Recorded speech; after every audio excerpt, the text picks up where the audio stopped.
বর্তমান কোভিড পরিস্থিতিতে মন্ত্রণালয় কর্তৃক নির্দেশিত অত্র কলেজের সুযোগ্য অধ্যক্ষ বাবু স্বপন কুমার দাসের তত্ত্বাবধানে পরিচালিত অনলাইন ক্লাস কার্যক্রমে আমি মোহাম্মদ সেলিম সরকার, প্রভাষক, সেক্রেটারি অফ সায়েন্স, ব্যবসায় ব্যবস্থাপনা শাখা, আমাদের সকল সুপ্রিয় শিক্ষার্থীদেরকে শুভেচ্ছা ও অভিনন্দন জানাচ্ছি। বর্তমান যে পরিস্থিতি চলছে, এই কোভিড পরিস্থিতিতে সারা পৃথিবীর মানুষ একটি ভয়ানক মহামারীকে মোকাবেলা করছে।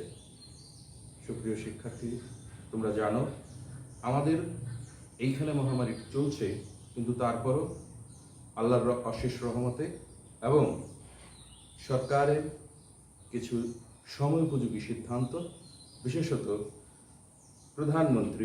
মাননীয় প্রধানমন্ত্রীর বিচক্ষণতা এবং কিছু সাহসী পদক্ষেপের কারণে এখন পর্যন্ত আমরা কোভিড পরিস্থিতিকে মোটামুটিভাবে মোকাবেলা করতে সক্ষম হয়েছি। যেই কার্যক্রমে আমাদেরকে ফ্রন্টলাইনার হিসেবে যারা সহযোগিতা করছেন, অনবরত জীবনের ঝুঁকি নিয়ে যারা আমাদের জন্য লড়াই করছেন, বিশেষ করে ডাক্তার, নার্স, আইন শৃঙ্খলা রক্ষাকারী বাহিনী এবং স্বেচ্ছাসেবী সংগঠনগুলো, তাদের প্রতি আমরা কৃতজ্ঞতা জানাচ্ছি। এই যে পরিস্থিতিটি তৈরি হয়েছে, যেই পরিস্থিতিতে আসলে জীবন না অর্থনীতি, এই বিষয়টি এখন সামনে চলে এসেছে।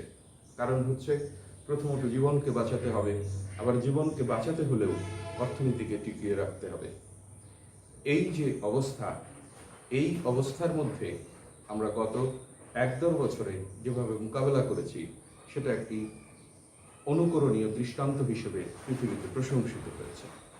শুধুমাত্র অর্থনীতিকে সক্রিয় রাখা নয়, আরও কিছু বিষয়, বিশেষ করে এই যে শিক্ষা কার্যক্রম, যেটি একেবারে বন্ধ হয়ে গেলে, স্থবির হয়ে গেলে আমাদের শিক্ষার্থীরা জীবন থেকে প্রায় 2 বছর হারিয়ে ফেলবে। এই বাস্তবতাকে সামনে রেখে সরকার কর্তৃক এই যে অনলাইন ক্লাস কার্যক্রম, এটি এখন সারা দেশে চমৎকারভাবে চলছে। তারই ধারাবাহিকতায় আমরা আমাদের কলেজের ক্লাসগুলো নিয়মিত নিচ্ছি। আজকে আমরা যে অনলাইন ক্লাসটি নিচ্ছি, আমরা আশা করছি আমাদের শিক্ষার্থীরা এর থেকে উপকৃত হবে। কারণ বর্তমান পরিস্থিতিতে সরাসরি ক্লাস নেওয়ার তেমন কোনো সুযোগ নেই। এমনকি সরকারের নির্দেশিত পথ মোতাবেক আমাদের শিক্ষার্থীরা আসলে স্বাস্থ্যবিধি মেনে সবাই বাড়িতেই অবস্থান করছে, যার কারণে আমরা এই অনলাইন ক্লাসটি নিচ্ছি। আজকে এই ক্লাসে আমরা আলোচনা করব মানব সম্পদ ব্যবস্থাপনা 2, এই বিষয়টি সম্বন্ধে। আমাদের এই যে এইচএসসি বিএম শাখার 2য় বর্ষের শিক্ষার্থী, যারা প্রথম বর্ষে অটো প্রমোশনের মাধ্যমে আসলে 2য় বর্ষে এসেছ, যাদের সাথে আমাদের প্রথম বর্ষে পুরো 1 বছরই ক্লাস হয়েছে। সুতরাং এখন যেহেতু এইচএসসি বিএম এর কারিকুলাম হচ্ছে, প্রথম বর্ষে যেই ক্লাসগুলো হয়ে যায় সেগুলোর আসলে ফাইনাল পরীক্ষা হয়ে যায়। 2য় বর্ষে তোমাকে আবার নতুন বই, নতুন কারিকুলামে পড়তে হয়, যার জন্যে এবার 2য় বর্ষে তোমরা যেটা পড়বে সেটা হচ্ছে মানব সম্পদ ব্যবস্থাপনা 2। মানব সম্পদ ব্যবস্থাপনা 2 বইটি আমরা যে পড়ব, এই মানব সম্পদ ব্যবস্থাপনা 2 বইটি আসলে আমাদের জন্য কেন প্রয়োজনীয়। আজকের এই ক্লাসটিতে মূলত আমি কোনো সুনির্দিষ্ট চ্যাপ্টার নিয়ে আলোচনা করব না। আমি আলোচনা করতে চাচ্ছি যে মানব সম্পদ ব্যবস্থাপনা বইটি যে কারিকুলামে সংযুক্ত করা হয়েছে, এটি আসলে শিক্ষার্থীর জন্য কেন প্রয়োজনীয়। শিক্ষার্থী হিসেবে আমার কাছে মনে হয় এটি অত্যন্ত জরুরি যে আমি যেই বইটি পড়ছি, সেই বইটি পড়ার মাধ্যমে সেটি বাস্তব জীবনে এবং আমার মেধা মননশীলতায় বইটি কিভাবে ভূমিকা রাখবে, সেই বিষয়টি শিক্ষার্থীদের জানা অত্যন্ত জরুরি। এই কারণে আজকে তোমাদের সাথে আমি মূলত এই বইটি পড়লে কি জানা যাবে তা নিয়ে আলোচনা করতে চাই। প্রিয় শিক্ষার্থীরা, তোমরা বইয়ের নামটিকে খেয়াল করো। এটি হচ্ছে মানব সম্পদ ব্যবস্থাপনা 2। মানব সম্পদ ব্যবস্থাপনা, এইখানে আসলে এটার ইংরেজিতে যদি আমরা বলি তাহলে সেটি হবে হিউম্যান রিসোর্স ম্যানেজমেন্ট। অর্থাৎ হিউম্যান রিসোর্স ম্যানেজমেন্ট তোমার একটি প্রতিষ্ঠান পরিচালনার ক্ষেত্রে মানব সম্পদ বা জনশক্তি কতটা গুরুত্বপূর্ণ হবে সেটিকে বোঝবার জন্যই মূলত এই বইটি তোমাদের কারিকুলামে সংযুক্ত করা হয়েছে।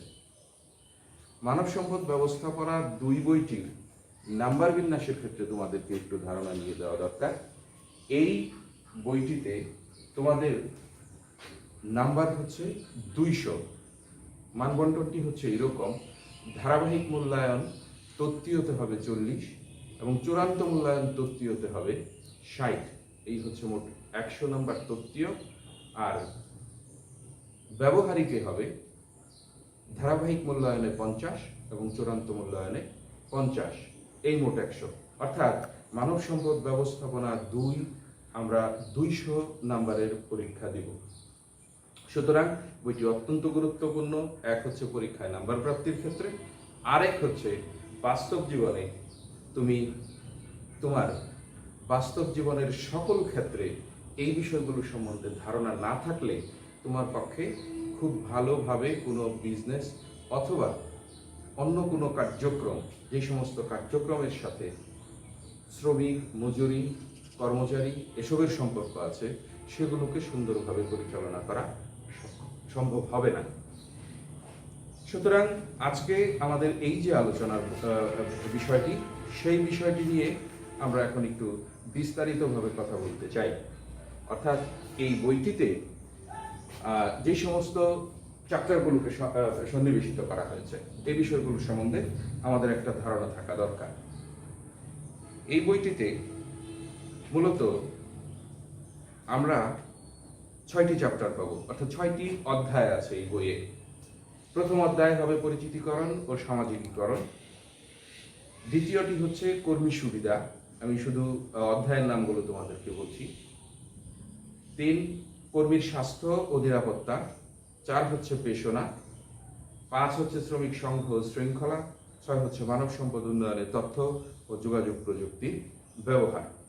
অর্থাৎ এই 6টি চ্যাপ্টার পড়ার মাধ্যমে আমরা শ্রমিকদেরকে, কর্মীদেরকে, অর্থাৎ আমার প্রতিষ্ঠানের মানব সম্পদকে যথার্থ ব্যবহার কিভাবে করা যাবে সেই বিষয়ে একটি সুস্পষ্ট ধারণা পাব। যার জন্যে এই বইয়ে 6টি অধ্যায়কে সম্পৃক্ত করা হয়েছে। প্রথম চ্যাপ্টার নিয়ে আমরা একটু প্রাথমিক আলোচনা করব।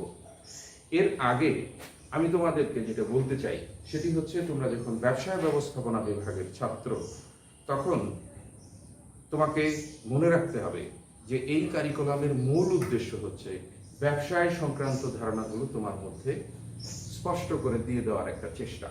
কারণ হচ্ছে আমাদের বাংলাদেশ যেভাবে এগিয়ে চলছে, বিগত 8, 10, 12 বছরে বাংলাদেশ যে গতিতে এগিয়ে চলছে, আমাদের ব্যবসা বাণিজ্যের আওতা যেভাবে বাড়ছে এবং আমাদের অর্থনীতি যেভাবে বড় হচ্ছে, এই অর্থনৈতিক কার্যক্রমকে সুন্দর ও সুচারুরূপে পরিচালনার ক্ষেত্রে দক্ষ জনশক্তির দরকার হবে।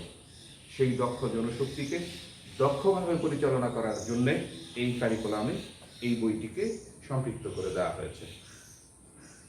তো অধ্যায় 1-এ আমরা যখন কথা বলছি তখন অধ্যায় 1-এর নামকরণটি হচ্ছে পরিচিতিকরণ ও সামাজিকীকরণ। পরিচিতিকরণ অধ্যায় 1।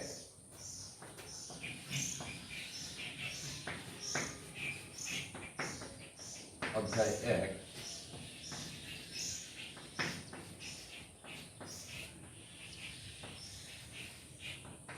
পরিচিতিকরণ ও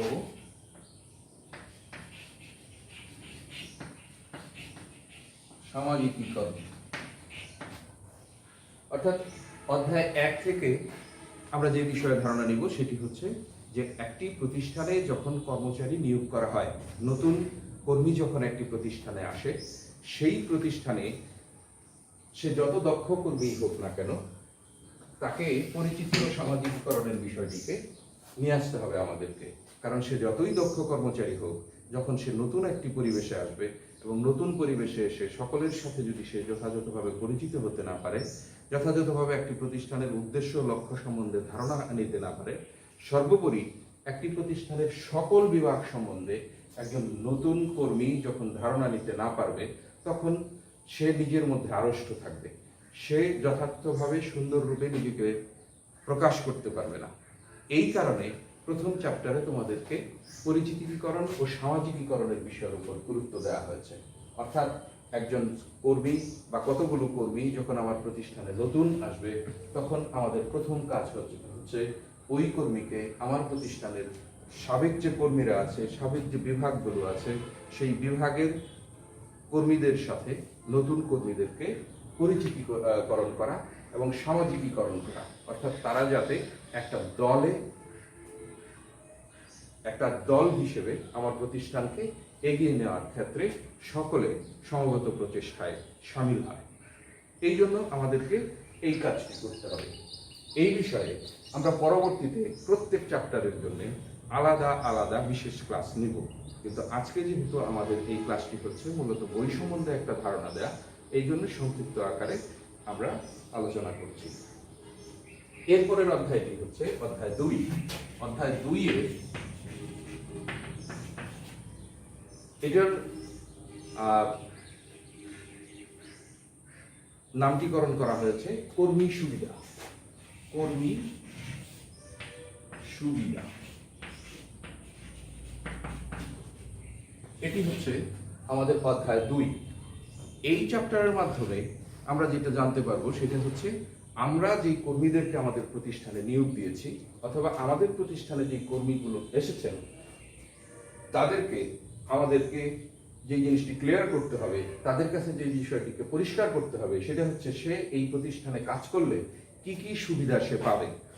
অর্থাৎ সে তার প্রতিষ্ঠানে কার্যক্রম পরিচালনার পরে সেই প্রতিষ্ঠান থেকে কি কি সুবিধা ভোগ করতে পারবে, এই বিষয়টি সম্বন্ধে তার যদি সুস্পষ্ট ধারণা না থাকে, তাহলে তার পক্ষে কর্মে মনোযোগ দেওয়া কঠিন।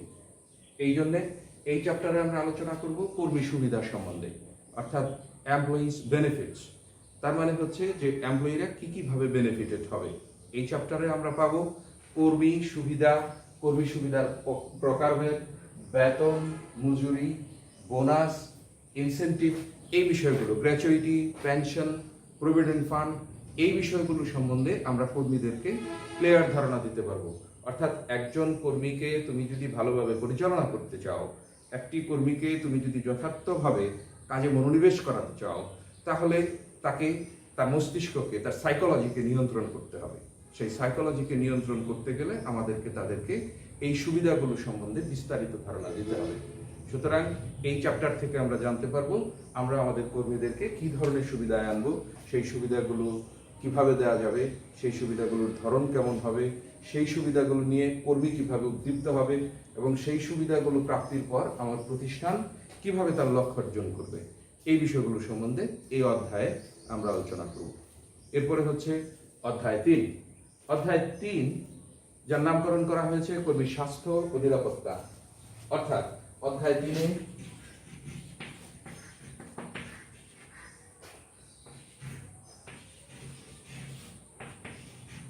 কর্মীর স্বাস্থ্য ও নিরাপত্তা।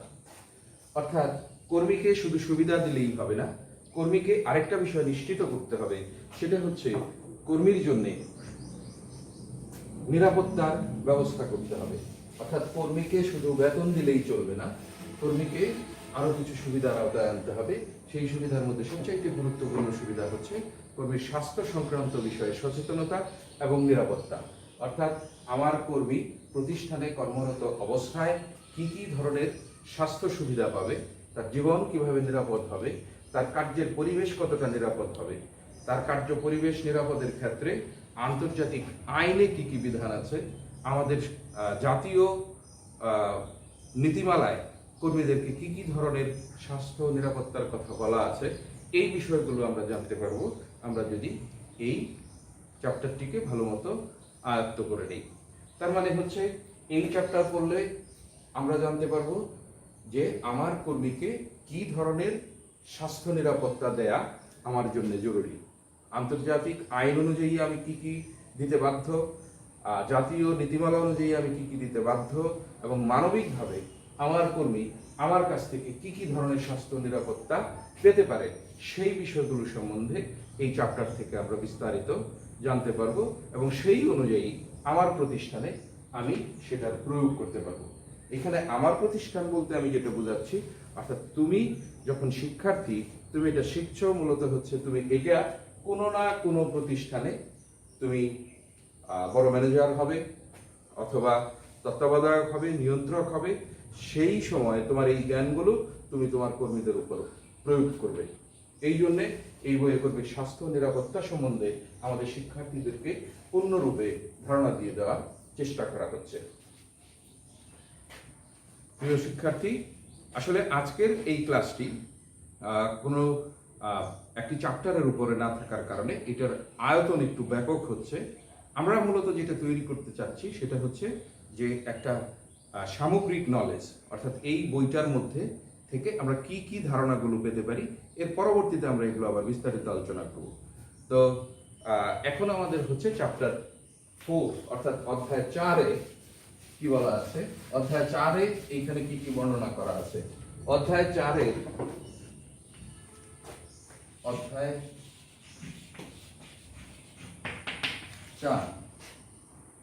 এর নামকরণ করা হয়েছে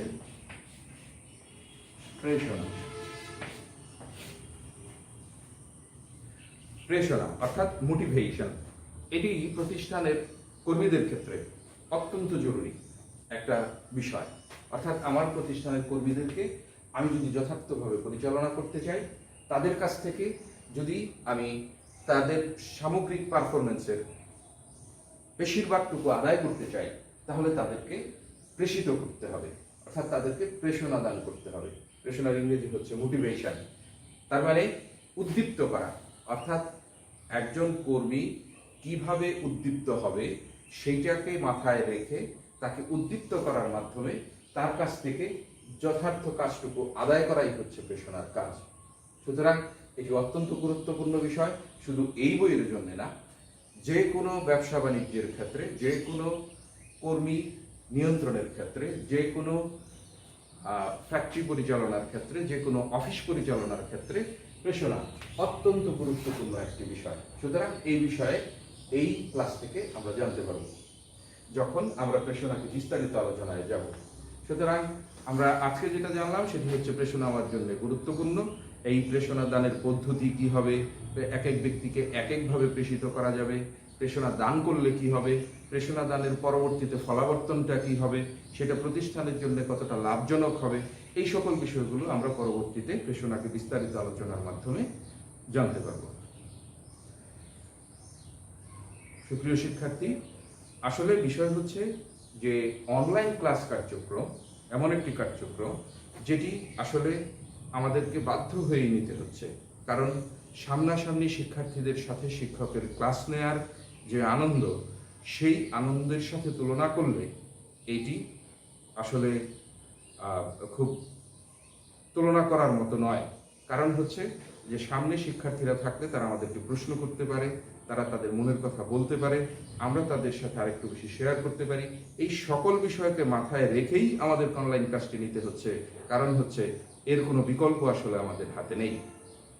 তো শিক্ষার্থীরা, তোমাদেরকে 5 এবং 6 এই দুটি চ্যাপ্টার সম্বন্ধে ধারণা দিয়ে আজকে আমাদের ক্লাস আমরা শেষ করব। এর পরবর্তীতে আমরা আবার পরবর্তী ক্লাসে বিস্তারিত আলোচনায় যাব। অধ্যায় 5 শ্রমিক সংঘ ও শৃঙ্খলা, অর্থাৎ অধ্যায় 5-এ